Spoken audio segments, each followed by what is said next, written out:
2025 ICC champions ట్రోఫీలో team India విజేతగా నిలిచింది. సెమీస్లో ఆస్ట్రేలియాను, ఫైనల్లో న్యూజిలాండ్ను ఓడించి మరీ భారత్ విజయాన్ని దక్కించుకుంది. టీమిండియా గెలుపులో ప్రతి ఆటగాడు కీలక పాత్ర పోషించారు. అయితే టీమిండియాలో ఆల్రౌండర్కి మించిన ఒక ఆటగాడు ఉన్నాడని చెప్పుకొచ్చాడు మిచెల్ స్టార్క్. అలాంటి ఆటగాడు ఉండడం టీమిండియా అదృష్టమని పేర్కొన్నాడు. అలాంటి ఆటగాళ్లు ప్రపంచ క్రికెట్లో అరుదుగా ఉంటారని ప్రశంసలు కురిపించాడు. మిచెల్ స్టార్క్ ఏమన్నాడంటే, ఛాంపియన్స్ ట్రోఫీలో టీమిండియా మంచి విజయాన్ని సాధించింది. వరుణ్ చక్రవర్తి, అయ్యర్, రోహిత్, కోహ్లీ ఇలా ప్రతి ఒక్కరూ టీమిండియా విజయంలో తమ వంతు పాత్ర పోషించారు. అయితే టీమిండియాలో ఒక అరుదైన ఆటగాడు ఉన్నాడు.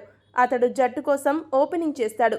అవసరమైతే మిడిల్ ఆర్డర్లో బ్యాటింగ్ చేయమంటే అక్కడ ఆడతాడు. కీపింగ్ చేస్తాడు.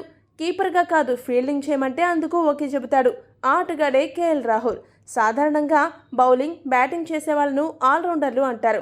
కానీ రాహుల్ ఏ స్థానంలో అయినా బ్యాటింగ్ చేయగలడు, ఓపెనింగ్ చేయగలడు, కీపింగ్, ఫీల్డింగ్ కూడా చేయగలడు. అందుకే రాహుల్ ఆల్రౌండర్ కాదు, అంతకు మించి అని మాత్రం ఖచ్చితంగా చెప్పగలను.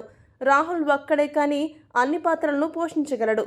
ఒకే సమయంలో టెస్ట్ మ్యాచ్ను ఆస్ట్రేలియాలో, వన్డే మ్యాచ్ను ఇంగ్లాండ్లో, టీ20ని సౌత్ ఆఫ్రికాలో పెడితే అన్ని ఫార్మాట్లకు ఒకేసారి ఆటగాళ్లను సిద్ధం చేసే సత్తా టీమిండియాకు ఉంది. ప్రపంచ క్రికెట్లో అన్ని ఫార్మాట్లను ఒకేసారి ఆడగలిగే సామర్థ్యం ఉన్న ఏకైక జట్టు ఇండియా అని స్టార్క్ వెల్లడించాడు. ఈ వీడియో కనుక మీకు నచ్చినట్లయితే లైక్, షేర్, కామెంట్ చేయండి. మరిన్ని స్పోర్ట్స్ అప్డేట్స్ కోసం మా ఛానల్ని సబ్స్క్రైబ్ చేసుకోండి.